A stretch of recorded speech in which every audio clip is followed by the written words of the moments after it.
All right, and the mics are on. Good evening, guys. Good evening, YouTube. Welcome to episode number 21 of the FPL Family. Episode 21 already. This is our Game Week 10 review video.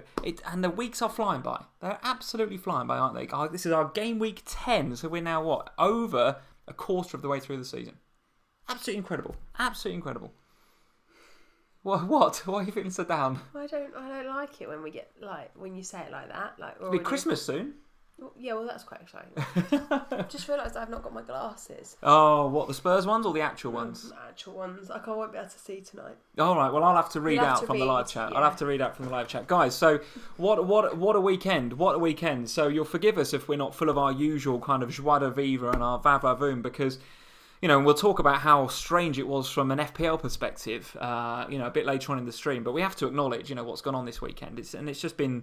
It's bonkers, isn't it? Absolutely bonkers. I mean, from what happened in the BT Sports studio with Glenn Hoddle on, I think it was Saturday afternoon, wasn't it? And I think Jules was actually presenting that show, wasn't she? So, that was just awful to hear. And then, of course, what happened at the King Power Stadium was just terrible. And you can find the videos of the guys like Jake Humphrey and that doing, their best to kind of hold it together while that was going on. So, we wanted to acknowledge it on this stream. We didn't really want to, weren't really sure how to kind of approach it or what to say. I mean, what can you say?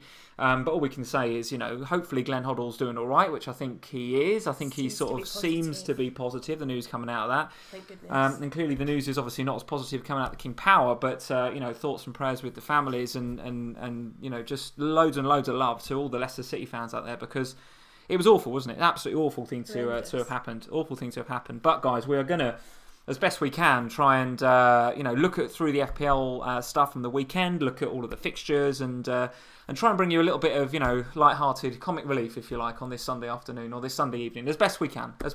Yeah, I mean, if I can talk during it, I mean that. You're full of cold as well. You're apparently deaf in your left ear, right? So not only are you coughing and spluttering, but whatever I say, it's not really going to be going in, is it? Because you're completely deaf in your left ear. Completely deaf. So, guys, could be a strange stream. Let's see how we go. However, from an FPL perspective, an equally weird and wonderful weekend, right? I mean, it's the first time, I was trying to think back to a time when I used all three of my substitutes on my bench, and I genuinely couldn't think of a time when that had happened. I'm sure it has, but I couldn't think of a time. But this game week, it's absolutely happened. Robertson, Arnautovic and Hazard all missing out this week for me. So, pretty pleased to have a bit of depth in my squad, albeit pretty poor returns off the bench. Yeah, but we talk all the time, don't we, about how as the season progresses, you need strength in depth, particularly building up to Christmas. And actually, we've not left October yet, but this game week is an excellent example. Yeah. As soon as the Champions League kicks in and you get into the sort of Christmas period, you've got to have a bit of strength in depth. And actually, I know it helps, but in reality, I got a Richarlison assist off my bench, which I was pretty happy about. But outside of that, I think it was one or maybe two for Doherty. Could have been so many more for Doherty, though. We'll come to that game a bit later on. And one for Wan-Bissaka, bless him, who I didn't expect too much from anyway. But did your bench come into play this week? Yeah, I got two coming off my bench. Robertson and Hazard, Bennett and Kearney.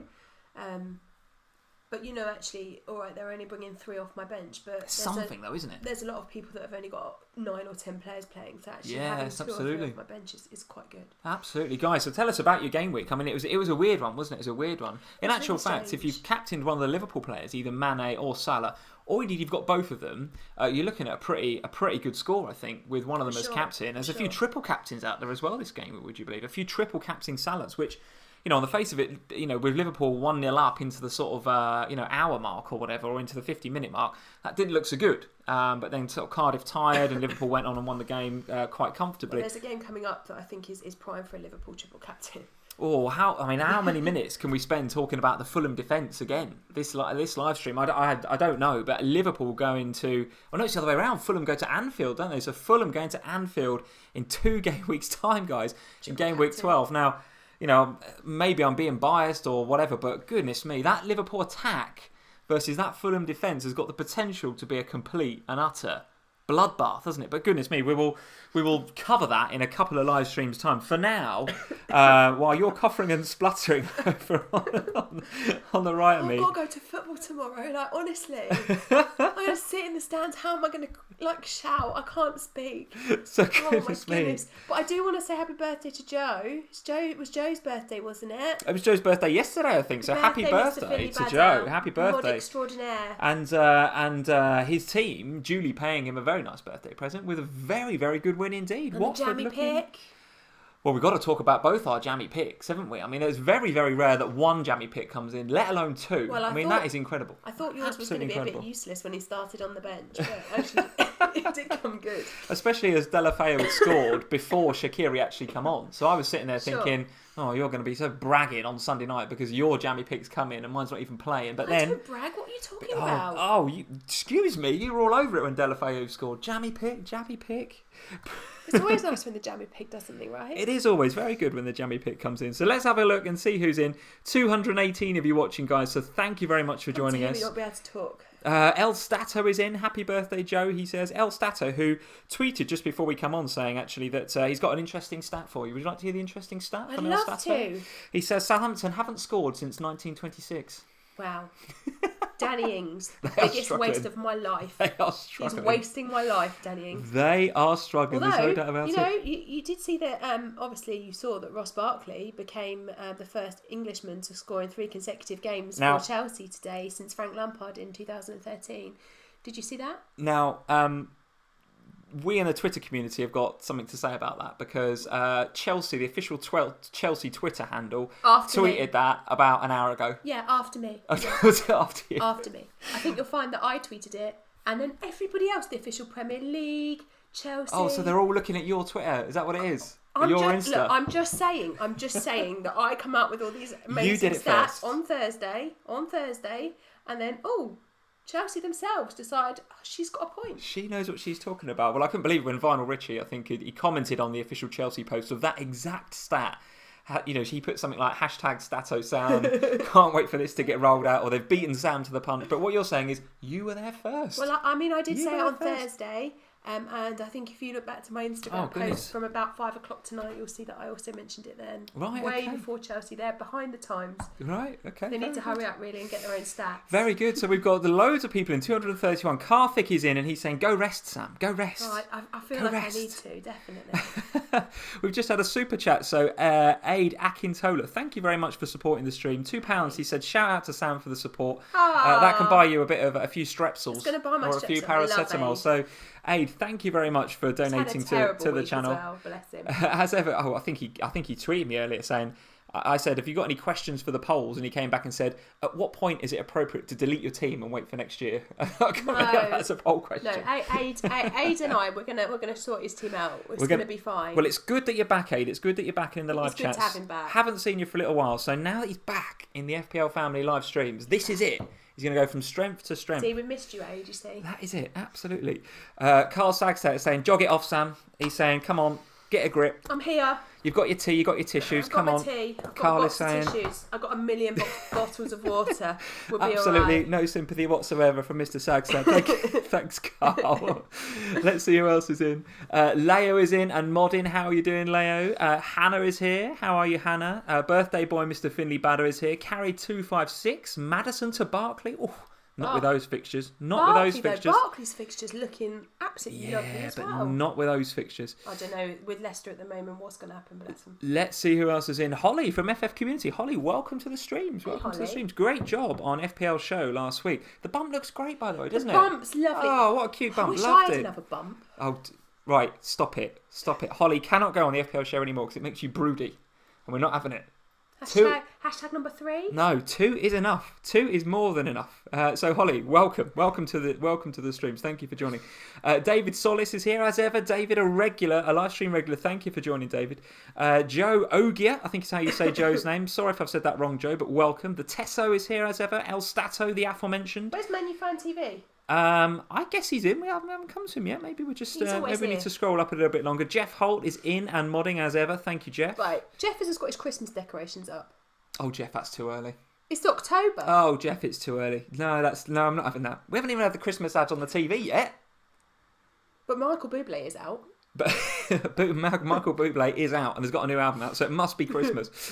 Sparky Mir is here. How are you doing? Dom J is here. 72 with 2 to play, Dom J. Oof. Dom, that is impressive. Oof, I love that. Kevin Mellier is here. How are you doing? Good evening and welcome. Karthik is here, as ever. David Newell is here. Thank you for joining, David. Gary Shaw. Anwanit, as ever, is here. Live stream regular Anwanit. How are you doing, Anwanit? Gavin Doyle. Hannah, I think we've mentioned already. Karen Sharma is here. How's Michelle's game week going? Because she's near the top for manager of the month this month. Is she? Yeah. Oh, well, we're going to be doing that as well. I mean, we've obviously got the Man City and Spurs game to come, so we will obviously announce officially the manager of the month later on sort of middle of the week or maybe Tuesday morning. But we can get a pretty good feel, I think, if the site updates, if FPL updates before the end of the stream. We can get a pretty good feel. I'm 5th, by the way. I'm 5th or 6th. Don't give me that look. I'm 5th for October Manager of the Month. I need a new mug. There you are. So, with my own face on it. How sad is that? You can't drink. Right, you're never going to win it from 5th. And you can't drink a mug out of a mug with your own face on it. It's pretty bad, isn't it? It's pretty bad. Josh Telling is here. How are you doing, Josh? He's saying, watch Fulham keep their first clean sheet at Anfield. Can you imagine? Phil Potter is here. Vinyl Richie. Everybody's here. So, guys, thank you very much for joining. Thank you to Aid for supporting the stream. Obviously, the super chat is live, guys. Absolutely not a prerequisite for being here, but we'd love you to support the stream should you wish to do that. As ever, on the left-hand side is our FPL Family Twitter page, at FPL Family. If you're not following us on there already, go check us out. At FPL Family on Instagram as well.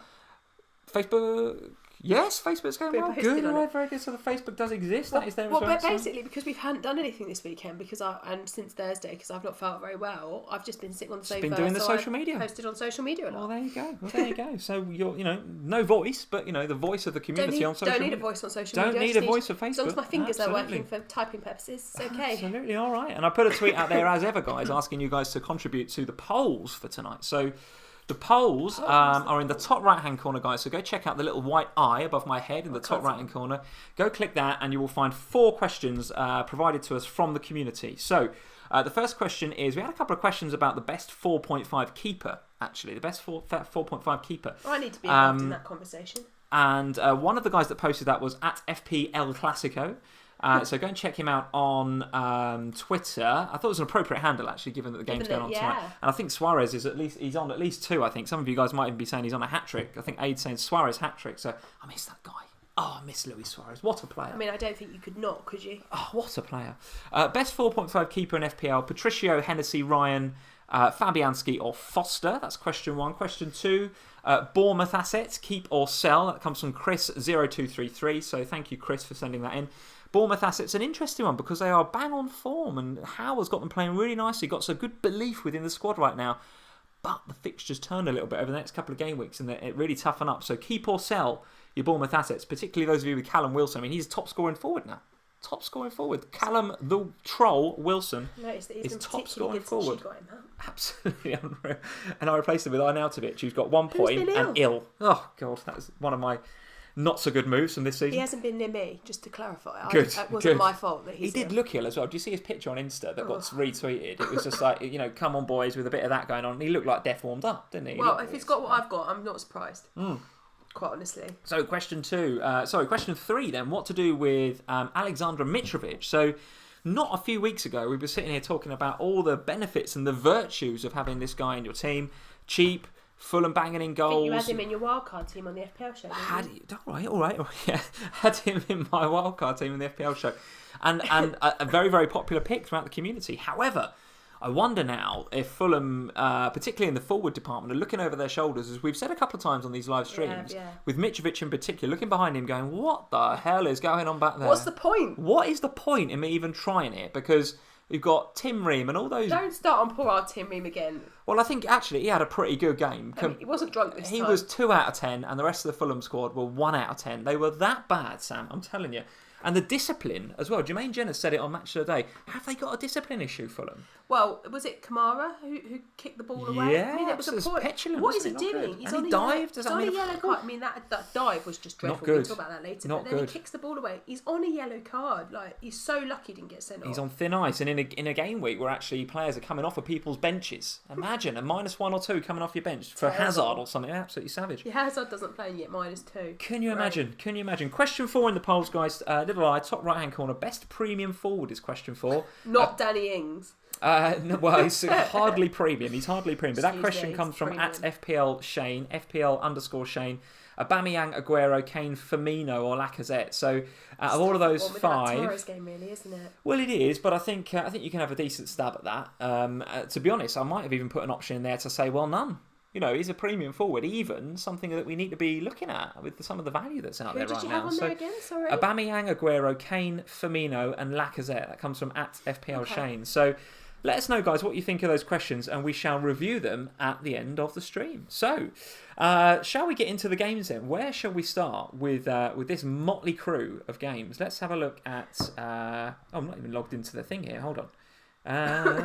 Fixtures. Hold the line, callers. I think we should start. Here we go. Okay. I think we should start in a strange place, really, and let's start with Bournemouth because. Really? Okay, go on then. Yeah, I think we should start with Bournemouth because I think most people, like you and I, have or are invested in at least 1 or 2 Bournemouth players, and that question that you had in the polls earlier is quite important at the moment because there is, like you say, a change in the Bournemouth fixtures moving forward. So I think from a FPL point of view, what we have to establish here is whether form takes priority over fixture, and for me, at the moment, I'm not getting off my Bournemouth assets. I'm watching them. They look really... I mean, I granted they were playing against Fulham this week, but they've looked good for a fair few weeks now. They look like a good, solid unit. They're playing well together. Even without Josh King this week, they still played really well together. David Brooks, I think, is looking really, really good. So let's have a look at their fixtures just to put it into context and just so you can have a sip of your tea because you were getting croakier and croakier. If you feel like you need to just stop. Just cut off. And I'll just fill in from somewhere. Yeah, you try and work out what I'm trying to say. So let's have a look and put some context around those Bournemouth fixtures. So Manchester United at home next, which for me is, I think, a fixture you'd want to... You'd be tentatively going into that with your Bournemouth players, but I think they've shown enough at home to suggest that they can score past Manchester United. And then Newcastle away, which equally is by the way, that's a hell of a journey from Bournemouth to Newcastle. That's a good 3 or 4 hour drive, that, isn't it? Even I know that's a long way. That is a hell of a journey, but nevertheless, that won't hold much fear for Bournemouth, I don't think. Then home to Arsenal, who, you can score against Arsenal. Yes, they can bang goals past you. Even Palace can score against Arsenal, as we've just seen. And then obviously Man City away is an incredibly difficult game, and then Huddersfield at home. So it's mixed. If you look kind of past, and there's a lot of red there, thanks to the guys at Fantasy Football Scout and their ticker. But Manchester United and Arsenal at home, they're teams that Bournemouth can score against. So should we be tentatively holding our Bournemouth assets? Well, for me, we talk a lot about the fixtures and when teams have got a good run of fixtures, and that is important, and it is important to look at who they're going to play because obviously, like Liverpool, they've got this brilliant run coming up. Well, they're in it now, really, aren't they, with the Huddersfield and Cardiff games that they've just played. But for me, this Bournemouth team and the way that they're playing, particularly as I'm only invested in Ryan Fraser, I'm not getting off of him because that form suggests to me that even in those tough fixtures, they can still get something out of those games. It's not like you're investing a lot of money in him, right? What is he? 5-something, 5.7, 5.8? I think he's actually 6-1 now, but when I got him, he was about 5.7. Yeah, and a word on David Brooks in terms of his creativity and the impact he's had in the team. 21 years old, David Brooks. I think he's Welsh, actually. I was going to say he's Englishman, but I think he might be Welsh. You guys can tell me whether I'm wrong or not. Looks to have taken to the Premier League like a duck to water, right? Yeah, and I think 5.1 in the game. Playing in a side that's full of confidence, and that helps, doesn't it? You know, so he's playing alongside the likes of Callum Wilson and Ryan Fraser, who in the past may not have necessarily been the most, the best or the most exciting team to learn from, but they are this season, and they look really good. And he's got that around him, that kind of really playing well ethos. So for me, I think Bournemouth and David Brooks, if I didn't have Ryan Fraser, looks like a great cheap option that's going to be playing in an informed team. Okay, sorry, I'm just going to have a Well, that is an appropriate time to stop because we've had a super chat come in from Jack Marion. So Jack, thank you very much for sponsoring the stream. He sent £10 over to the stream, which is brilliant. Thank you, Jack. And he says, keep up the great job, guys, and get some Lemsip. You can get a lot of Lemsip with £10, Jack. Thank you very much. Thank you, Jack. I think that's Jack I speak to on Instagram. I think is it? He's Jack M on Instagram. Yeah, I think that might be the same chat. I know I shouldn't be finding it funny, but as you're talking Sorry. and you're going more and more into depth with the Bournemouth strikers, you're getting Croakier and croakier. Seriously, can you imagine what it's going to be like when I get back from screaming at Spurs tomorrow night? Well, do you know what? It's going to be absolutely free. So Sam's going to Wembley, guys, tomorrow night to watch this game. It's going to be freezing. I'm not convinced you should be going. I think you should be taking Jack's advice, taking his £10, getting down boots, and getting some Lemsip. I'm not sure you should be going, I'll be honest. How about if I get some Lemsip and I put it in a travel mug? What? It's just a glutton for punishment. You will never get well. I sound like your mum, don't I? You'll never get well. Well, I'm going with my mum. She'll look after me, won't she? Oh, goodness me. Well, I want woolly hat, scarf, everything. Lemsip from Jack and everything. Thank you, Jack. Right, so that's enough about Bournemouth. I don't think we need to talk too much about Fulham, guys. Well, I think we only need to talk about Mitrovic because a lot of people will want to know what to do with Mitrovic. So what would you be doing with him? Get off him. Yes, I think so. Let's just have a quick look at the Fulham fixtures and just see if that's... I mean, it's Huddersfield next, Sam. It's Huddersfield next. So but I'm not... Would you get rid of him with Huddersfield coming up? I don't think so. Those two sides are useless. They're useless, the pair of them. That's going to be a 0-0 draw, that game. Or 4-4. No.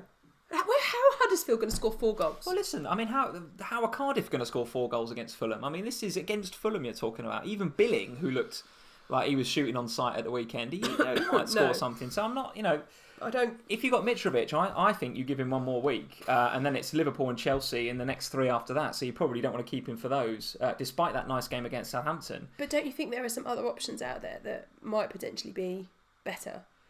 Well, possibly, yeah, possibly, and obviously Callum Wilson and some of the boys at Bournemouth are those options. But if I was you, if I was a Mitrovic owner, I think I would be keeping for one more week. Needless to say, if I was a Fulham, if I had any Fulham defenders in my team, I'd be deleting my account and I'd be joining Aid up in FPL. He doesn't have any Fulham defenders. I'd be joining Aid up in FPL Purgatory or wherever it is he is, waiting for next season. If I had Fulham defenders, I would be well out of here. We're going to go for dinner with Aid.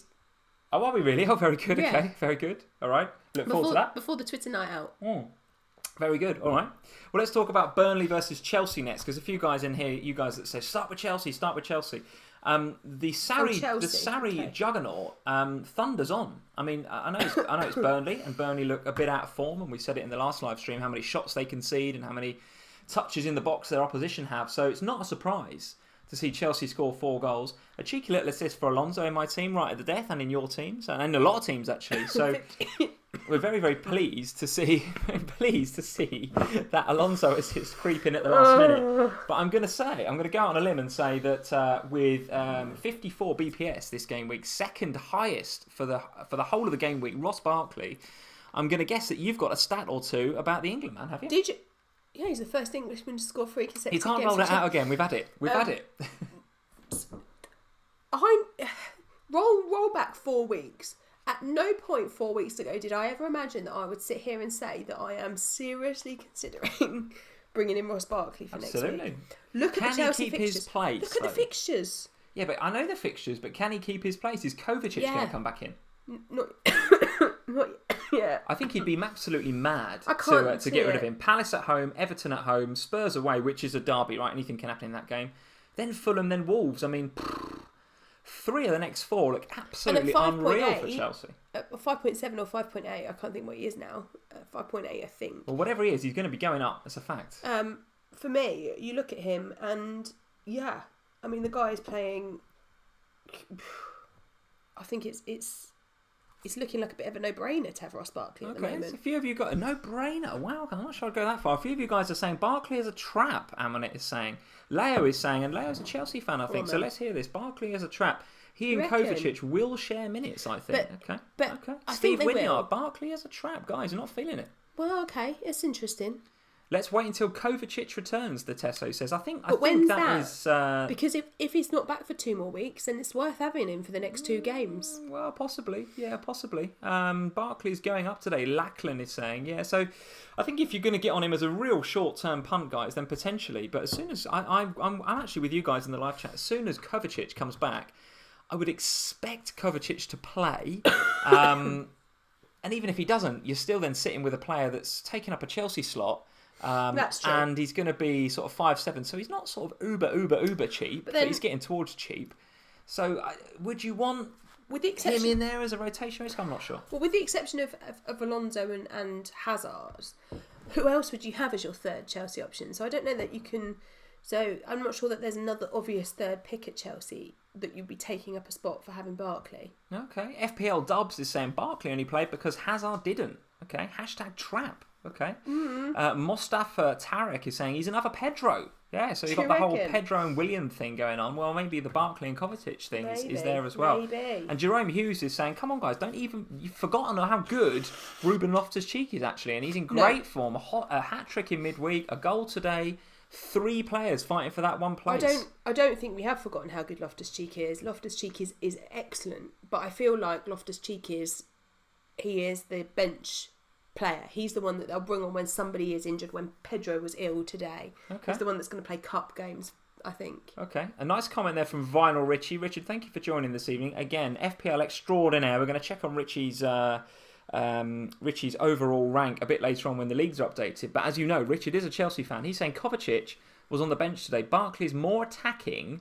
against the sort of so-called lesser teams when they want to go and push forward, whereas Kovacic is probably better when they're playing. They want to keep the ball a bit more when they're playing the bigger side. So when he wants to go all out attack, that's when he unleashes Barkley. It's a nice insight there from Richard. Okay, so on the basis of what Richard's just said there, then we've got 4 in the next 5 where Chelsea should be going all out attack. Yeah, if anything, it sort of backs up your point about a short-term from the Spurs punt, game, yeah, right? Okay. So what you're saying there, Richie, if I understand you right, is that you'd expect Kovacic in the Spurs game, but then Barkley in the other 4. Okay, yeah, well, I mean, listen, I don't think he's a bad shout at all. Bang on form, there's no doubt about it.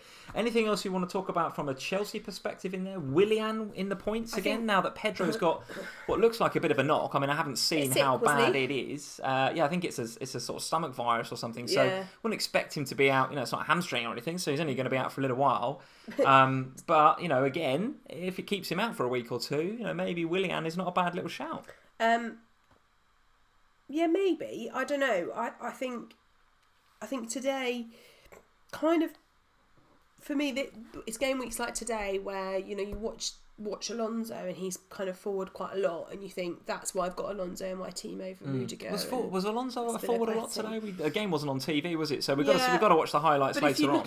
If you look at his, even before he got the assist, if you looked at the bonus point allocation, it was high. So he was due for Baps, was he, even before the assist? Before the assist. Okay, very good. Right. He was on for 2 even before he got an assist. Okay. So that would suggest to me, that he was, and I haven't watched the game yet, that he was quite attacking anyway. But yeah, I mean, this is exactly the type of game that I'm glad I've got Alonso for. Yeah, and again, maybe Sarri gives him a bit more license to go forward when they're playing the so-called lesser teams. And then again, like you said with the fixtures. Maybe Alonso's one to keep. I'm certainly not looking to sell him after this game week, and I did. It was one of the options that I had to do this game week to get Salah, was to take some money out of Alonso. So I'm very happy that I didn't do that in the end. So Chelsea looking good. The juggernaut sort of monsters on. The unstoppable Sarri ball really has set the Premier League on fire this year. They look very, very good indeed. A quick word on Brighton versus Wolves then, which was the first of the games here at the top. Another sad story from that game, wasn't there? With one of their fans died during the game. Another sad story. It was a weird weekend, wasn't it? Really weird weekend. Terrible. Talking about the game, I mean, one of the things I've written down is how have Wolves not scored in that game? I mean, I wrote down that they were top for shots this game week with 25. Doherty had 6 of those, by the way, which was a game week high. He was tied with Pogba for 6 shots. So, is that right? So Doherty and Pogba top for shots this game week. How have they not scored? I've written in brackets. Second for chances created, 18. And then right after that, I've written, I know why they didn't score, Matty Ryan. I mean, Matty Ryan in goal for Brighton was an absolute superhero.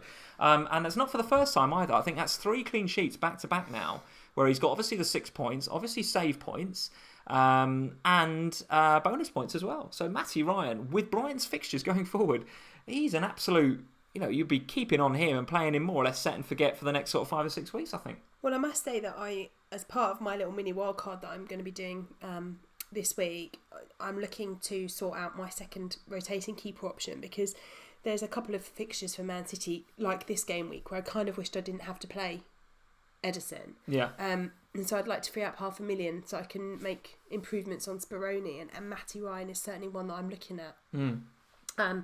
Yeah, I mean, even when he doesn't keep a clean sheet, the man can't stop saving things. So absolutely incredible, isn't he? I feel like you would have guaranteed at least 3 points out of him every game week, but it seems more and more likely now that he's getting like 10, 9 points in these games because he keeps clean sheets, makes loads of saves, and gets bonus points. And a word for Duffy in that game as well. I think he's not amongst the BPS there, but in the XG stats, I'm looking at some of his XG, which is the goals that he's expected to score, and he's at 0.47 for this game week. So potentially a bit unlucky not to score. I need to watch the highlights a bit closer, but I think he did have a couple of aerial chances, a couple of headers. So again, that goes to show you that not just are they being resilient at the back, Brighton, but the likes of Dunk and Duffy in particular look pretty good going forward. A bit of aerial threat. So Duffy at 4.5, a great pick for the next few weeks. What do you think? Yeah, and talking about going forward, I think you've also got to think about Glenn Murray.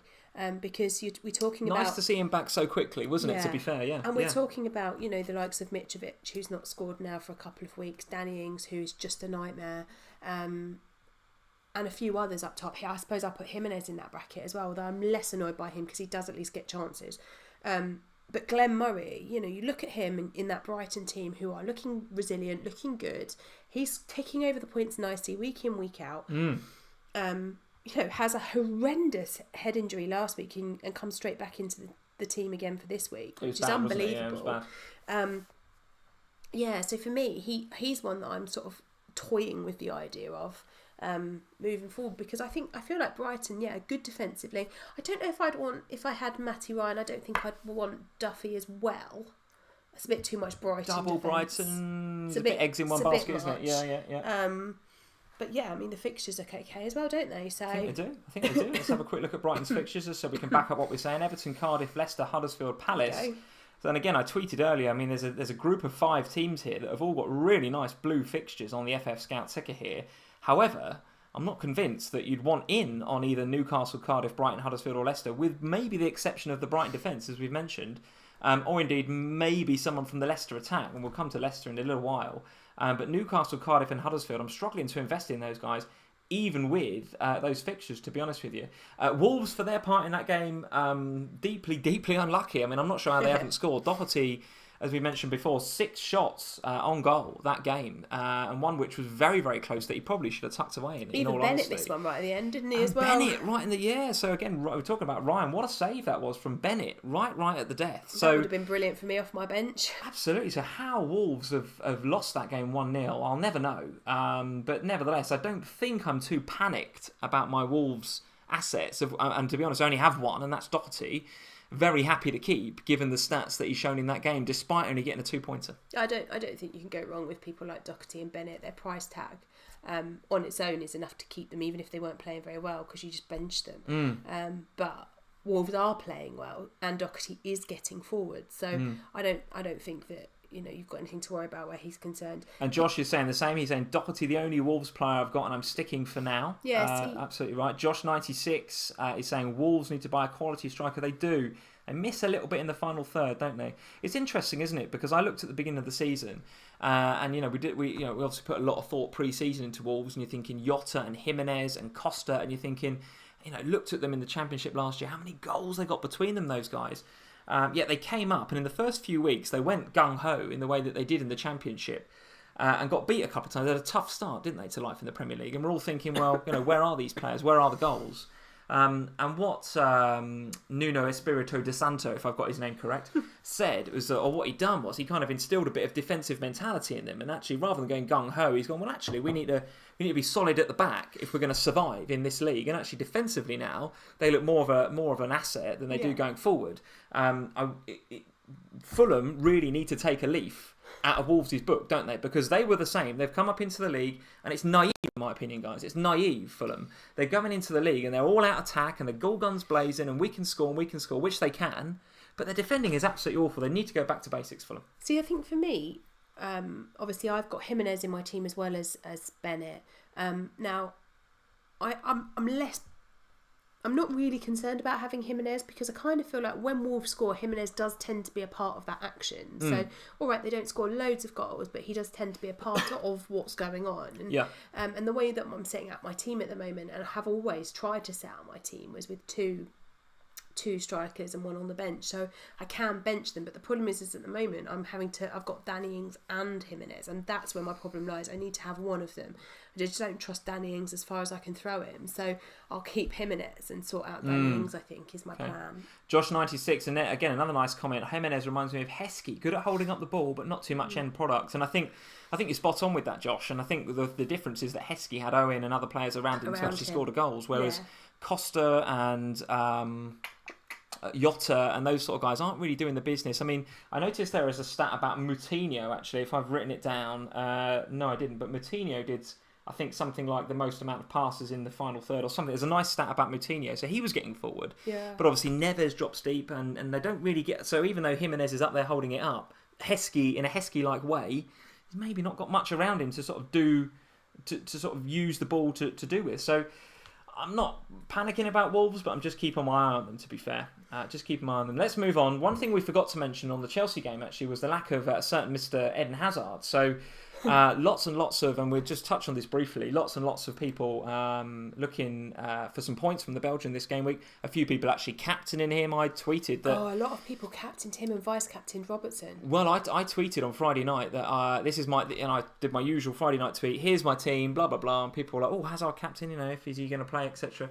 And actually, thank you to Amwinit. So a big thanks to Amwinit, because he was on Twitter saying, come on, there's a lot of uncertainty about Hazard, and there's enough people on Twitter that just give me a bit of the jitters about enough of the jitters about Hazard to then go and put the captaincy on Mané. So I owe Amwinit a big thank you. He's above me now, thanks to you. A big thank you, because as a result of that conversation, as well as a few others, I switched the armband to Mané on Saturday morning, and I'm very, very glad that I did that. I don't think we need to be too worried about Eden Hazard. I think he's managing this back problem. I think Sarri's come out and said that he's not going to be available to play on Wednesday in the Carabao Cup. Surprise! But yeah, he's pretty much not going to play in that game anyway, isn't he? But I think he said that he's got a chance for the weekend. I don't remember his exact words, but words to the effect of he's got a chance for next weekend. So I think we stick. If you've got money invested in him. So a lot of you said to me when was it? Yesterday morning when he went down in price. You were like, what? Why has Hazard gone down? And I said, but a lot of people had got him in last week. And so actually they didn't have any price to lose. So it made sense to swap him out for Mané or somebody else this game week. I would expect that if we get some positive news about Hazard, that we'll start seeing people get back on him again this week. Well, you are right. I mean, if I look at FF Fix, if I look at Fantasy Football Fix, as I did just before I was coming on, I think he's the most transferred out, or he's up there in maybe the top 3 most transferred out, looking to probably drop in price tonight. Which is is it? Maybe he did that last night then, I don't know. But he did it Friday into Saturday. Okay, well, let's have a look. Let's have a look. Let's Could see. Be again. I mean, I've got today. Fixer on my phone, so really we should bring it up on the screen, shouldn't we? But let's just have a really quick look here. Okay, so maybe you're right. Actually, maybe you're right. He doesn't look as if he's due to go down tonight. But maybe he did already the other night. So yeah, he has had a price drop. Yeah. So no, he's actually at 11.3 now. So yes. So he's had a drop, or he's due a drop, which is a bit of a weird strategy in my mind. I would be holding on to him, given that Chelsea's fixtures look absolutely unreal. But that's because you've got money invested in him and you couldn't easily get him back. Whereas true. If people had just got him in, which a lot of people had, it did make sense to get him out because you weren't going to lose anything on him. Okay. A quick comment from Rashid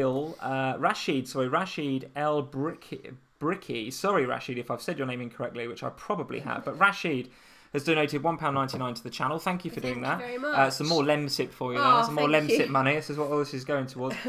He said, I triple captain Salah. Is that a good move? Well, Rashid, if you triple captain Salah this game week, that, sir, is a very good move. There's no doubt about it. Yeah. A lot of us saving that chip for later on in the season, I think it's fair to say. But with a goal and two assists and 2 bonus points, you can't really and knock 2 bonus that. points, you cannot knock triple captain in Salah this game week. That 45? is a good shout. Yeah, that's absolutely a great good shout. move. Yeah, and actually, why don't we then segue into that game? So Liverpool 4, Cardiff 1. If you captained either Mané or Salah, you're happy, I think. You're happy. But I must admit, I was sitting there feeling incredibly nervous after 11 and 12 minutes because, you were, yeah. As you guys know, or well, I think you guys probably thought that I'd had the armband on Hazard, actually, given that's what I tweeted. But a few of you that I interact with on Twitter will know that I switched it quite late on Saturday, thanks to Amwinit and a few others, to Mané. And going into that, it was a bit longer deadline, wasn't it, on Saturday? It was. We had till 2 o'clock, so there was even more time to procrastinate, which was absolutely perfect for me because I love wasting time with FPL. So switched it to Mané, very happy to do that, and then Salah scores after 11 minutes. I'm sitting there thinking, uh-oh, here we go. This is going to be Salah hat-trick territory. I was happy. And actually, you were happy. A lot of FPL managers out there were very happy. When I looked at the game, and I feel like I'm going to feel like this against Fulham and in a few more games going forward if I don't have Salah, is I feel like I got away with it. I got away with it because if you looked at Salah's performance, particularly in that first half, not only did he score, but he had one. He was through 1-on-1 at one stage, which I think Etheridge come out and sort of did a smart kind of sliding save. He got brought down, which probably was a bit soft. It probably wasn't a penalty, but you've seen him given. It's a sort of penalty that could have happened.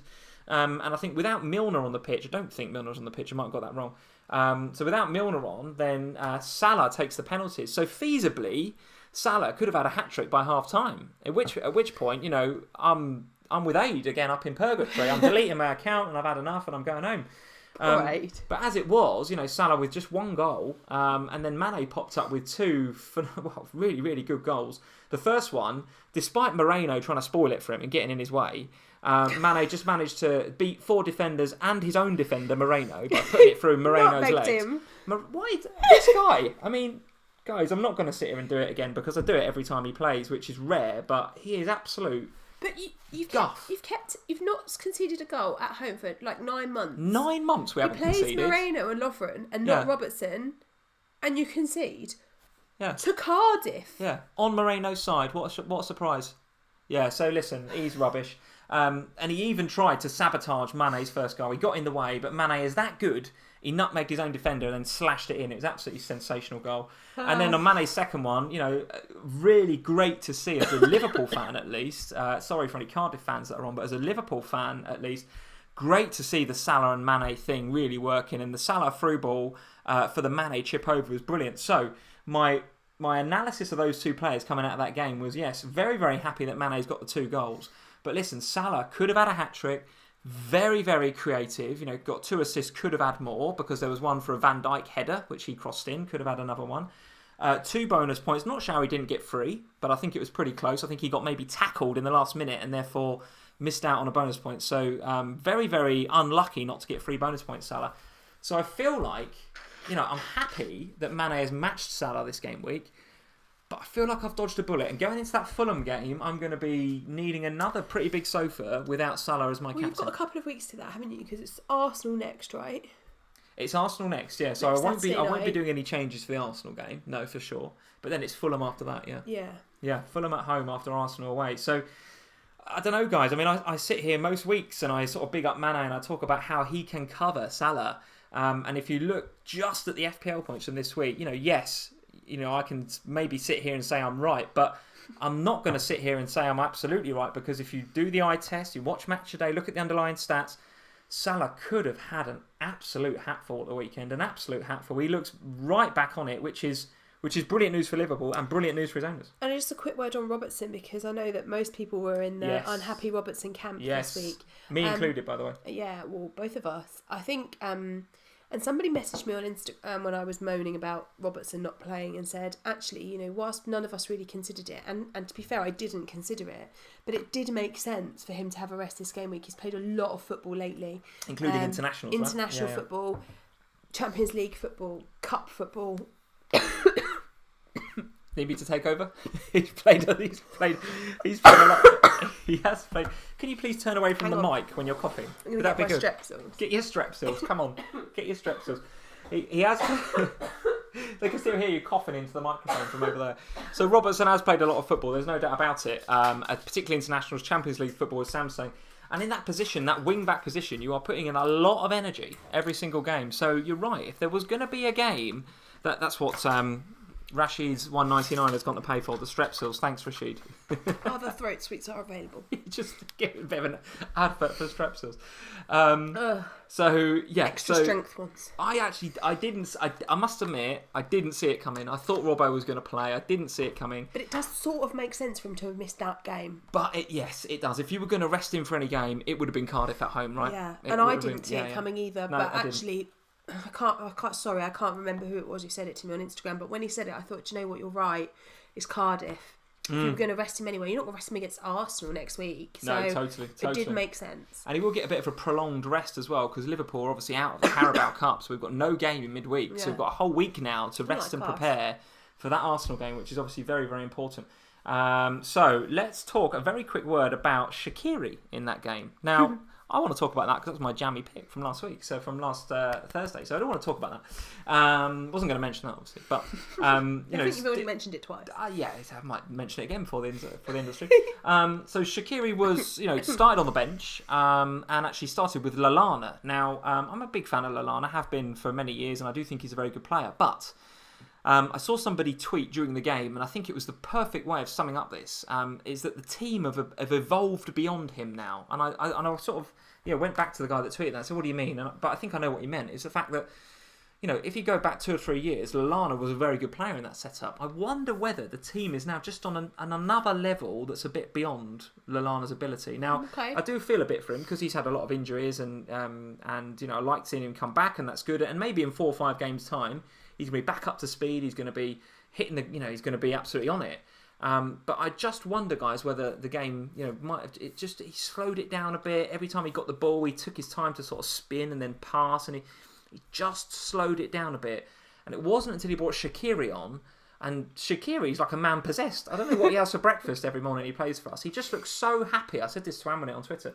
He looks so happy to be there amongst those players that when he comes on, he's full of verve and he gets smiling and he pings the ball about. He just bloody loves it. He reminds me of the kids, like he's like a little child. He's like a little child, and he comes on and he's just so excited to be having a run around with his mates playing football that he loves it, and he can't kind of contain his excitement. He's like a little puppy, isn't he? But I've likened Moreno to a little puppy before, so I'm not going to liken Moreno to Shaqiri. But Shaqiri, come on, he's 7 million in the game. I suspect he's going to go up in price.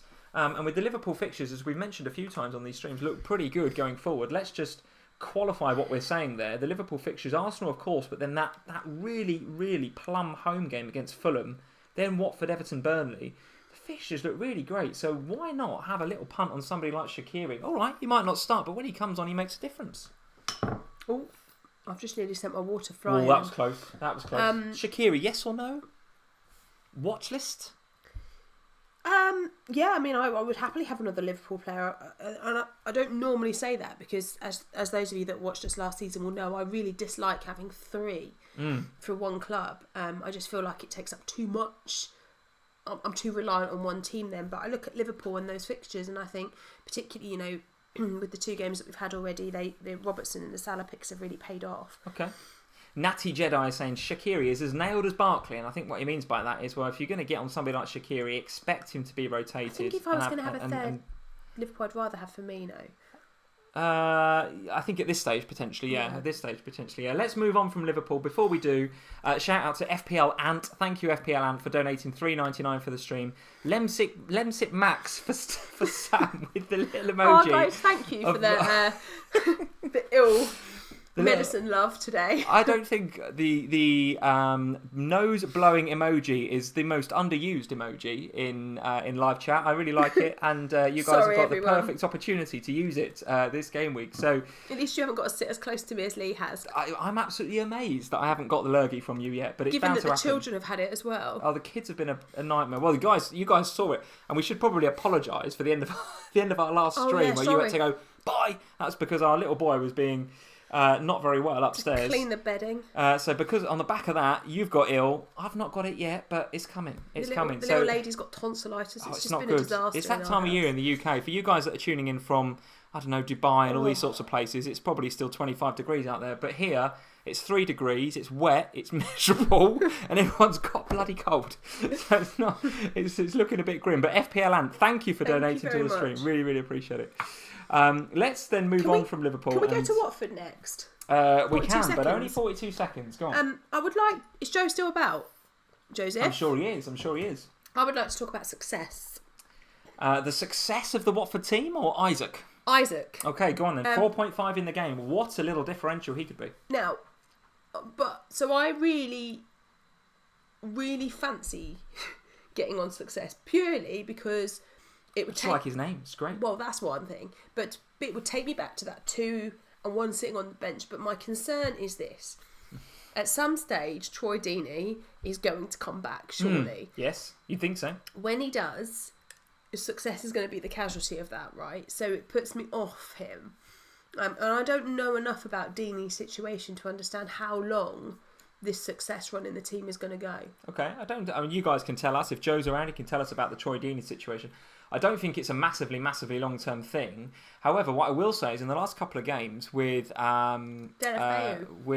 success up there with, in particular, Deulofeu and, I'm forgetting the other guy's name, Pereira. So Pereira and Deulofeu on either wing looks very dynamic. Does, yeah. Very dynamic. I mean, Watford playing some really nice stuff at Vicarage Road. Very, very good indeed. Both Pereira and Deulofeu obviously getting onto the score sheet. Now, talk to me about Deulofeu. You called him out as a jammy pick last stream, so round of applause for that. Nice jammy pick. Not going to be a jammy pick. Changed, doesn't it? Well, not going to be much of a jammy pick for much longer, I don't think, because I think he's going to be over 5% in the blink of an eye. He's 5. Remind me of his price, 5.1, 5.2 in the game, maybe even 5.4. Might be a bit more expensive than that. But he's not. 5.4 million. 5.4 in the game. So 0.2% owned for this game week he was. Okay, and as Joe quite rightly says in the live chat, Deulofeu should have had at least 2. He should have. And if you look at the heat maps from the game, he started. Not he started, but he was far more advanced than any other Watford player. He was right up there. So give me your thoughts on Pereira, who for some reason only scores worldies. He doesn't do tap-ins. Although I will say, and they said it on Match Today, the Huddersfield defending for Pereira's goal was woeful. They literally just let him waltz through. But give me a view on both Pereira and Deulofeu. And of the two, if you were going to plump for one, where would you go? Really, really like Deulofeu. Yeah, I do. I must admit. Deulofeu is only so low, only has such low ownership because he has been injured. And therefore hasn't played. So he's been back for 2 game weeks. In those 2 game weeks, he's looked really promising. This game week in particular, played really well. Watching him on Match of the Day, he looked really good. As Joe said, could have easily had more than just the 1 goal that he did have. I'm really impressed with Deulofeu. I really, really want to find room for him in my team. I just don't quite know who's going in order to make room for him. I'm really glad I didn't make a transfer this week now because it's giving me the opportunity to work out how I get the money to upgrade probably Kearney to Deulofeu. But yeah, I really rate him. Okay.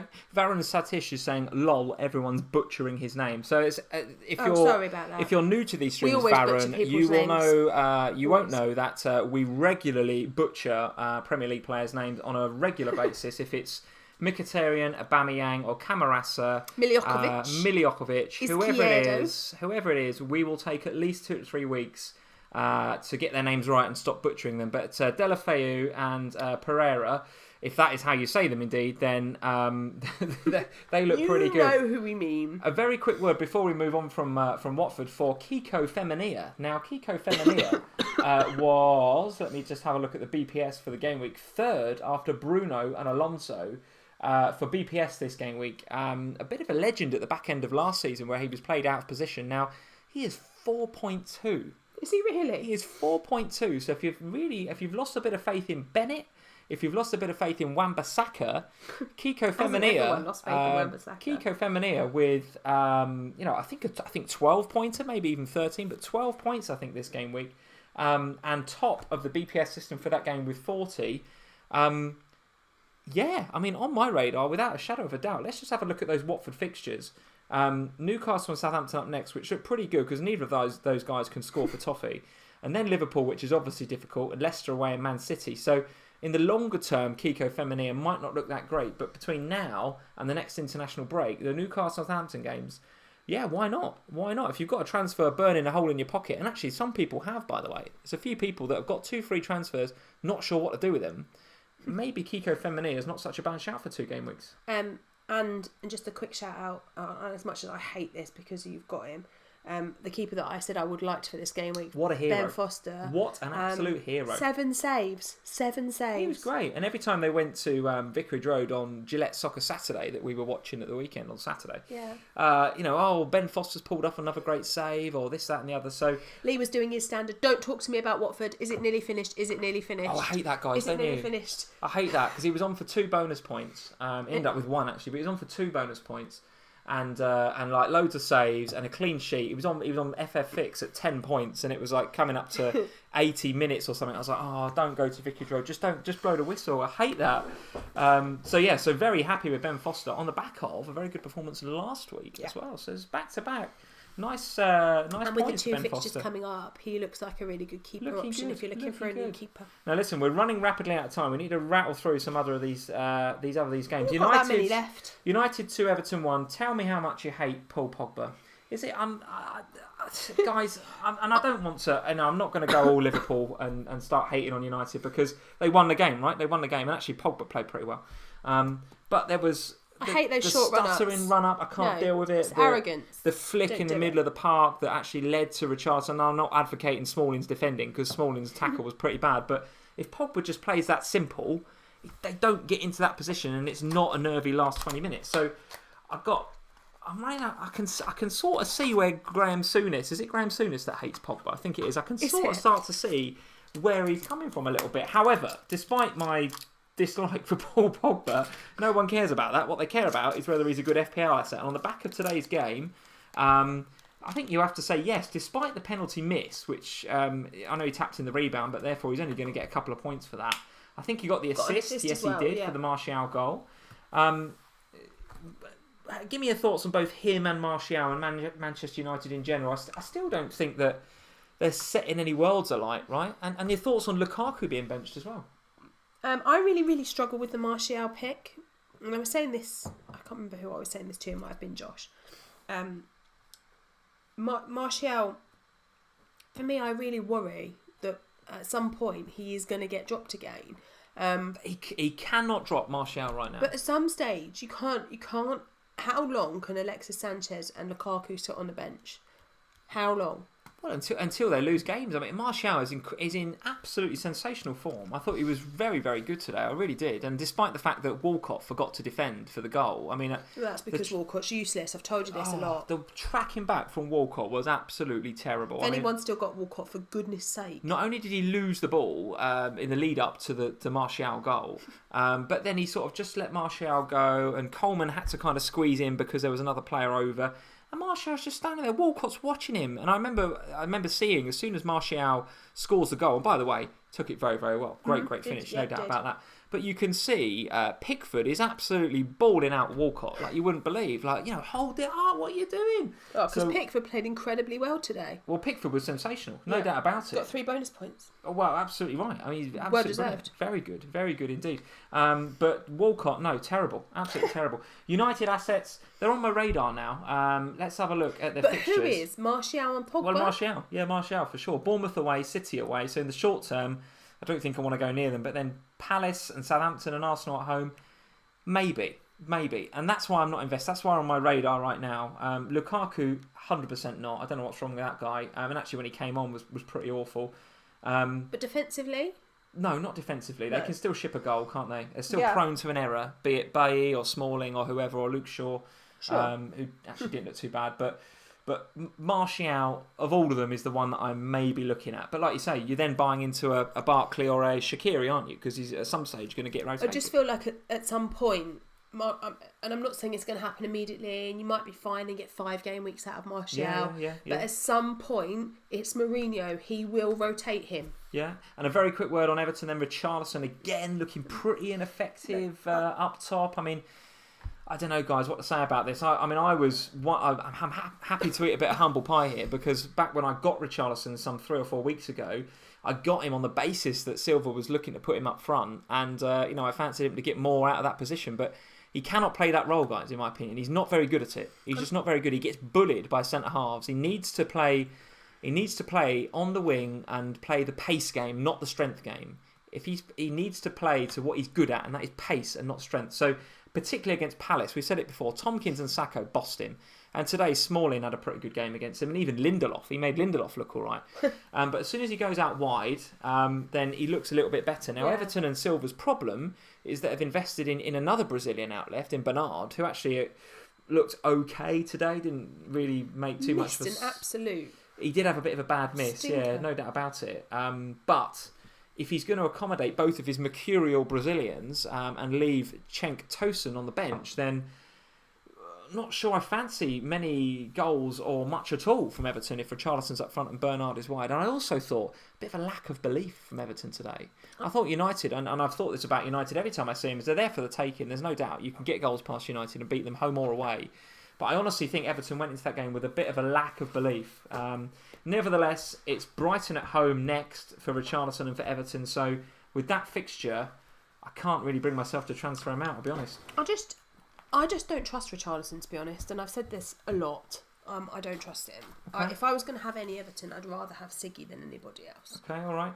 A quick word on Leicester versus West Ham. Then now clearly the football plays second fiddle to everything else that went on at the King Power Stadium. But if we can, let's try and focus on the game a little bit. Another piece of sad news was obviously Daniel Amartey's injury, which was oh my goodness, really, that was really bad. Horrendous. Really, really bad. Daniel Amartey's injury for sure. I guess the headline from that game was no Vardy. I'm not sure what Puel was doing, dropping him to the bench, but he came out and said everyone needs a rest every now and again. So he started with Iheanacho up top. He did look a little bit of an idiot then when he brought him on at half time though. A little bit, yeah, a little bit, but I don't know. I mean, it was a weird game because I think there's a lot of fancy managers out there potentially with Vardy and Arnautovic, and they're kind of looking forward to a bit of a goal fest, and neither was playing. Not a lot to report from that game, I don't think. I mean, the Noble tackle is bad as well. I mean, that is a red. When I first saw it, I thought it's not, but it was when I saw the replay. The ref did really well to spot it in real time, actually, because I didn't spot it in real time. No, indeed. The only thing to say was that Vardy, despite only playing 45 minutes, his XG statistics for that game were 0.57. So he's top of the XG underachievers. And what that means in layman's terms is he's actually a little bit unlucky potentially not to have scored a goal in that game. So to me, Leicester are the epitome of this form versus fixtures debacle that we've got going on at the moment with a couple of clubs, because you look at Leicester City's run over the next few game weeks after this game that they've just played against West Ham. The fixtures are lovely. They are and amazing, there should be points all over the start for your Leicester assets. So I've had Maddison for this long, but I look at him now and I'm watching him thinking there's he takes great free kicks and set pieces, that's for certain, but there's nobody around that looks like they're going to do anything decent for Leicester. And that worries me. Now, I don't know. When these sort of tragedies happen, you never know what's going to happen with the playing, how it's going to affect the players and all of that kind of stuff. So we have to wait and see what happens now with Leicester. For me, I wouldn't get on any Leicester assets right now. A lot of people holding Maddison. I mean, Maddison's obviously both of us, pretty good. And what I will say is that I tweeted quite an emotional tweet at the end of that game about Maddison, what's he doing? He's not really doing anything. Reality I don't think it's Maddison that's not doing anything. It's always around him. Yeah, so Maddison is teeing players up, right? I think last game week there was one where Maguire got his head on it, and there was a good save from the keeper. Another one this game week where I can't remember who he fed it into, but it's another good header and another good save by the goalkeeper, or maybe he just missed it. So he is providing. From what I can see. And what I will say is also Leicester were top for crosses this game week. 44 crosses. From Most Leicester of them do actually come from Maddison. Well, so. you'd be surprised to hear that actually that's not the case. Oh, really? That's not the case. Leicester are top for crosses with 44. Albrighton actually provided 24 of those crosses. 24 crosses from Albrighton this game week. Almost double the next best player, which I think was Moutinho for Wolves. So, well, I'm really surprised about that. Albrighton, 24 crosses, but I've written next to that, not much to aim at. I mean, what sort of a strategy is that? Now, I understand if Maddison's taking a free kick or a corner and Maguire's up there and those other guys are up there, but Albrighton doesn't tend to get involved with the set pieces. He's crossing it from open play. So if he's getting the ball and pretty much every time he has a touch whips it in the box, who's he whipping it into? He's whipping it into Iheanacho or Ndidi or a player. Those guys aren't exactly prolific in the air. Now Vardy is all right in the air, there's no doubt about it, but it wasn't playing for half the game. So goodness knows whose idea it was to get Albrighton crossing every time he touches the ball. I'm not sure about that. I feel like from a fantasy point of view, it's a little bit of a shame because, like we've talked about a lot, Leicester fixtures do look good, but I just don't feel like it's the right time to invest in them because the form just isn't there. All right, Carry256 is calling us out again. It's all Brighton, not Albrighton. All right, Carry. All right, come on. Carry256 is a regular on it. He knows we savage the names. That's you. He knows. It is me. You're absolutely right. Who was it that you could never say? I can't remember. Oh, I don't know. There's absolutely loads. There's absolutely absolutely loads. Where have we not been? I think there's only Southampton and Newcastle, which I don't want to talk about other than... well, let's come to that in a second. Southampton and Newcastle, not investing any FPL money in any of those. I want out of Ings. If he wasn't so cheap, it'd be a problem. Top for chances created, though, Southampton. Bertrand created 5 chances this game week. They created, as a team, 20. So goodness knows how they've not scored against Newcastle. But because De Bradford got 2 bonus points. Well, there you go. The goalkeeper was absolutely sensational. That's all to say about that. But I'm not going anywhere near Newcastle at the moment, nor am I looking at Southampton. And I think El Stato backed that up when he came on here and tweeting about the fact they haven't scored in absolutely ages. They've got problems, both of those two. Like They've 100 got problems. years, wasn't it? Something like that. Yeah, something like that. Palace 2, Arsenal 2. Let's talk about teams that are scoring goals. And Palace, having not scored at home at all this year, have now got 2, albeit 2 penalties from the end of season favourite from last year, Miljovic. Now, Carry256 can tell me whether I've got that name right or not. Miljovic, 2 penalties. One was a pretty dubious penalty on Zaha. You think that's a penalty? I'm not sure. I'd have given it. Yeah, I think Xhaka sticks his leg there and Zaha just is like, oh, well, if you're going to put your leg there, I'm going to go over it, and that's going to be a penalty. So he sort of played for it, but you can sort of see Xhaka shouldn't have put his leg there, should he, to be fair? Shame though, because Xhaka actually had an alright game. So Xhaka had a alright game, scored an absolute worldie. An absolute worldie, no doubt about it.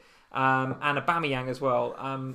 A quick shout out for Torreira, who got an assist for one of those goals. I'm not sure which, but he has absolutely changed Arsenal fundamentally. He is brilliant. He put in such a shift in that game. He was absolutely fantastic. And even towards the end of the game, when the full-time whistle went, there was a clip of him, like, he's on his knees. He was devastated that Arsenal hadn't won that game. So Torreira making all the difference for Arsenal, in my opinion. Anything to say from an FPL perspective? Any players that caught your eye in that game? If you can stop coughing for 2 seconds. No? Aubameyang 4th for forwards in the BPS. So after Wilson, Success, Murray and Aubameyang. So again, Pierre-Emerick Aubameyang is getting in amongst the goals and in amongst the BPS. So it's interesting though, isn't it? Because no Lacazette.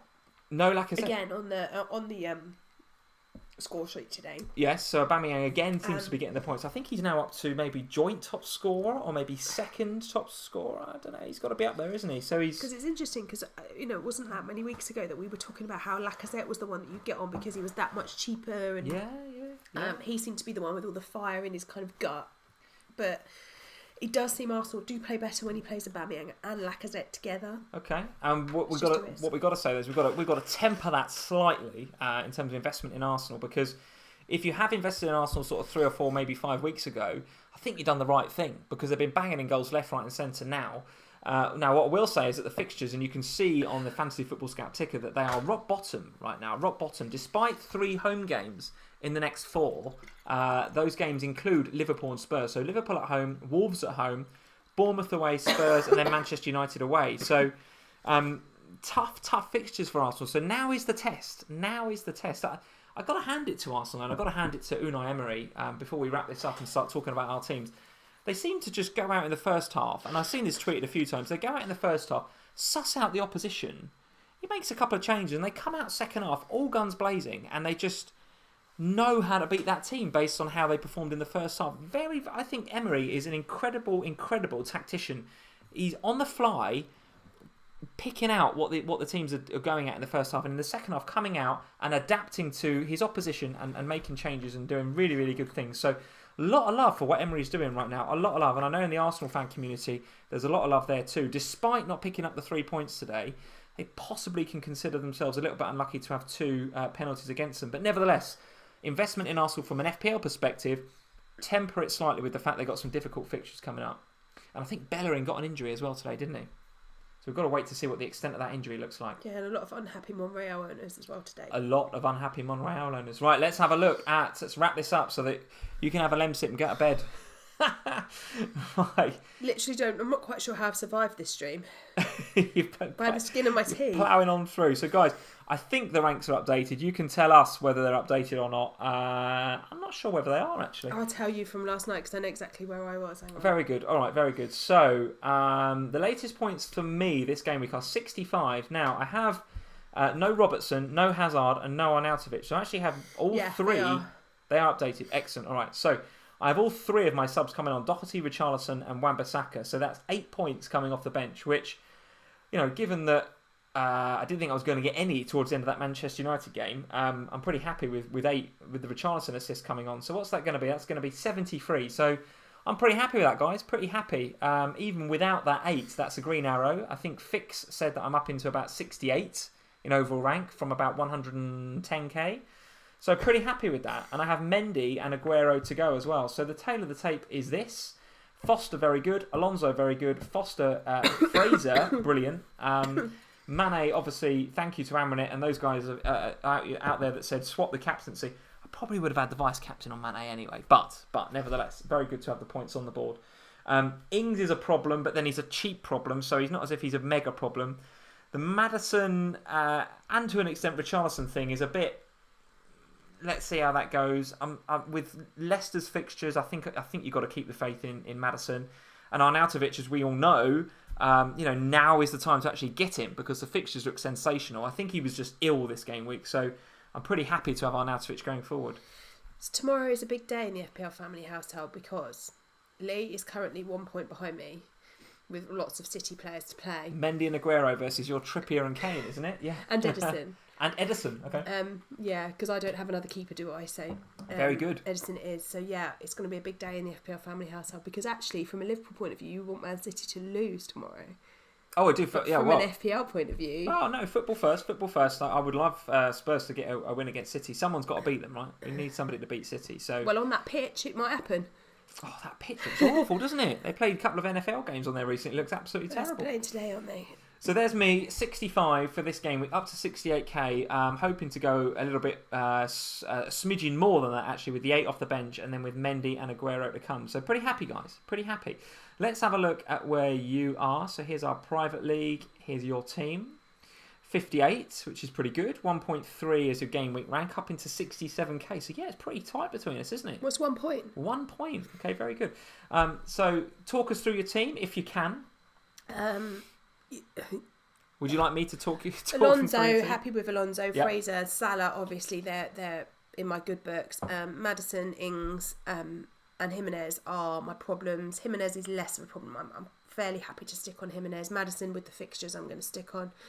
Danny Ings, I need to do something about. I'm waiting to see what happens tomorrow night with Kane before I make any decisions. I've obviously got 2 free transfers for next week, and the plan was a little mini wild card, so let's see where we go.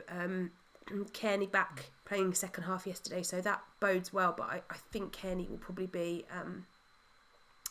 Delafeu probably by next weekend. Okay, very good. So 58 points with 3 coming on. 3 coming on, yeah, assuming that both Trippier and Kane play, which I can't for a minute think that they don't. Yeah, all 3 of those are going to play. So what's that going to be? 61. So pretty good. Pretty good for both of us, actually, I think. So good game weeks all round in the FPL family. Let's have a look at how you guys have got on. Now, I'm hoping that the league table says they're currently being recalculated, which is a bit of a bummer. So let's see if we hit refresh and see what happens. They might still be being recalculated, guys. So we might just be able to give you guys a flavour for who's wooden spooning it this week and who's doing well. So let's have a look at Mr. Nyquist's team. Still 97, still within the top 100. Absolutely sensational. 60 points this game week with Alonso and Salah captain and Fraser. Looking pretty similar to my team, actually. Been copying me, Richard? I doubt that. Pretty sure it's the other way around. Pretty sure. So 60 points for Richard this game week. Still flying high in FPL. Still flying high. Let's have a look at some potential wooden spoon candidates for this game week then. Please don't be a customs 4. Yeah. Christopher Mensah, 44. That's looking a bit can't shaky. Be wooden spoon territory. 44. I did it for 18 last week, sending it to Luke. Yeah, but that was a terrible game week last game week. Tim Hebes, 29. That's not looking too good. So let's have a look on the second page. Could be Tim with 29. That's not looking too great, I'll be honest. There's a 38 in there. 33, 32. I think it's Tim. Let's have a look. Obviously, we might have loads to play tomorrow. So we might have plenty to play. In fact, I can see a captaincy on. Oh well, look. I mean, think he's going to save his bacon, isn't he? With Mendy, not going to be a problem, Sterling captain, and Aguero. So I think he's going to be all right. Well, Unless Spurs win 3-0. Unless Spurs win 3-0, which absolutely could happen. There's no doubt about it. Let's just have a look at the next best, or not next best, the next worst. Did you say 33? I think there was a 33, guys, wasn't there? Let's have a look. Well, it was a 32. Josh, come on, got to up your game. Free hit, Josh. Josh, we can't send you any more wooden spoons. Has he already got 2? He's already had 2, I think. I think he's already got 2 wooden spoons, Josh. Josh, this is why we love doing FPL Family. Free hit played, 32, Josh. That's absolutely shocking. Hazard captain. Who was your vice? Robertson. Oh, man. I mean, that's bad luck. Man. That's just bad luck, isn't it? How can you play a free hit, Josh, and not have Salah? It's Josh. Josh, you've taken this seriously now. Let's talk seriously. 32 for Josh. So it could be Josh. So guys, we'll do. Have a little look at manager. Yeah, we'll do that in a second. So we'll watch the game. We'll do Spurs versus Man City, and then we'll see who's going to have the wooden spoon. Let's have a look at October manager of the month. Vidar, and sorry Vidar, I'm not even going to attempt. Well, I should attempt it, shouldn't I? Vidar Asli Farous, I think is how you say that. So with his team New Era. They are on 196, so he's on 57 points. So a reasonable game week, to be fair, with Aguero and Mendy to go. I don't know whether Vidar regularly tunes in or whether you're in tonight, Vidar, but if you are, welcome. Someone that we know does regularly tune into our live streams is Michelle. She's on 65. We love Michelle. She's on 65. Even if I do give her a lot of abuse. With only Aguero to play. So she's got Aguero to go. Vidar's got Mendy as well as Aguero, but he's a few points behind, or he or she is a few points behind. So it's going to be pretty close. It could be close. Well, actually, Vidar's got probably, 11 points over Michelle as well. But Michelle's got higher points for the game. I don't know how many she had.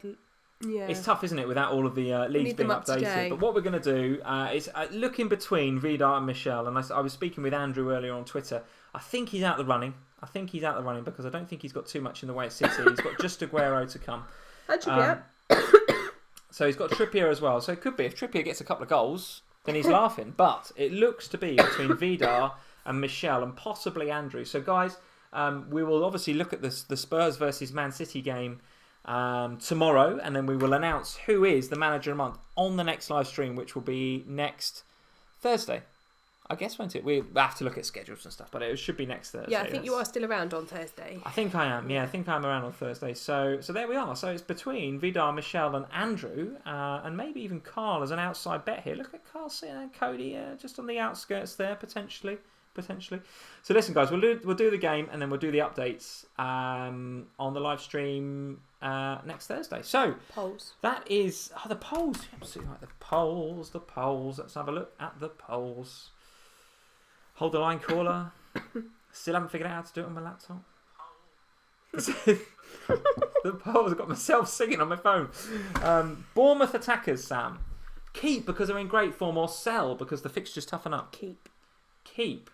62% of the community agree with you. Keep. They're in great form, and I think with the next couple of fixtures, I think the next international break is going to be the time to have a look at the Bournemouth assets. But for now, 62% of you guys saying keep. What to do with Alexander Mitrovic? Keep or sell? Sell. You think sell? Okay. 60. Well, that's interesting. 62% again. The same statistics say sell Mitrovic. Keep only 37%. The best 4.5 keeper right now: Ryan, Fabianski, Foster, Patricio, or Hennessy? Foster, not Matty Ryan. Well, I do like Matty Ryan as well, but you said at the moment. So on the basis of the last few weeks' performances, I'll go Foster. On the basis that Matty Ryan cannot possibly be a superhero every single week, but Ben Foster is a legend.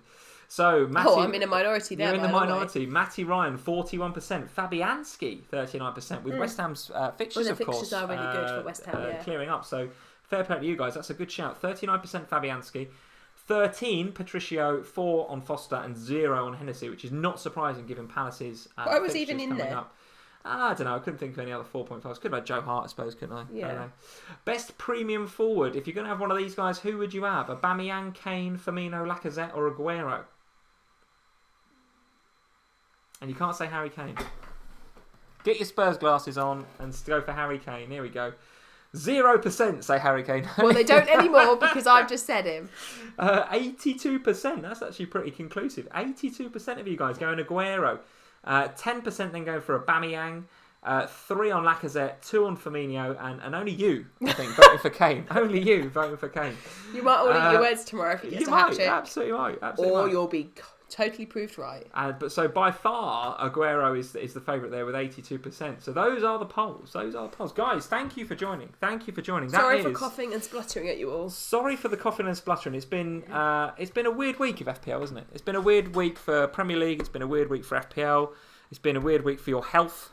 So we're going to take all of the super chats that you guys have kindly donated and get ourselves down to Boots, get some more Lemsip, get some more Strepsils, because I'm guaranteed that I'm going to get this. This is going to happen, isn't it? Well, I bought some extra strength tablets that will hopefully knock me out tonight, so I won't keep you awake coughing all night. Right, okay, good. All right. So, guys, thank you for joining in what was a weird week, a very weird week, and we hope that the stream has kind of brought a little bit of joy to the weekend, because it was certainly not a weekend that was full of a lot of joy from the footballing world perspective. But we've enjoyed your company as ever, and thank you all for joining and putting up with this. If you like the video, please go ahead and hit that like button. 277 of you in there, so if you all hit that like button right now, the video will go flying to the top of the home screen for all of you subscribers. So we'd love you to do that. That'd be great.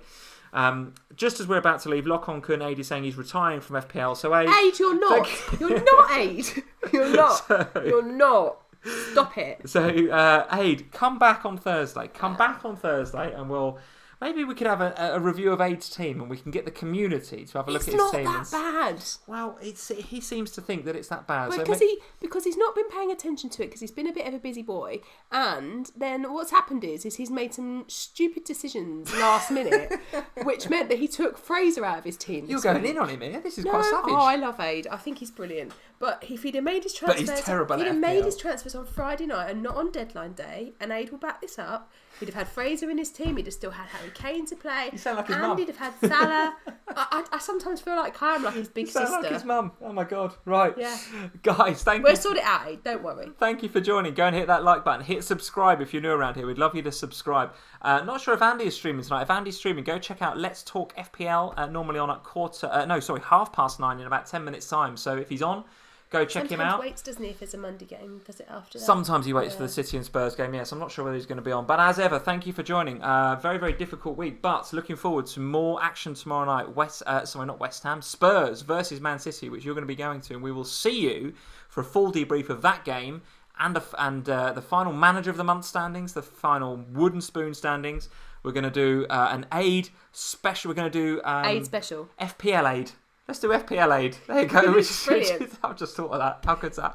FPL Aid, which is basically we're going to look at Aid's team. We're going to, as a community, come together and we're going to stop Aid retiring from FPL. That is what we're going to do. And just before we go, remember there are League Cup fixtures this week, so please be careful with your transfers. Hold off on your transfers. Guys, well done this week. Some cracking scores knocking about. We will see you on Thursday. Until then, good night from us. Thank you very much. Green arrows, guys. Cheers, guys.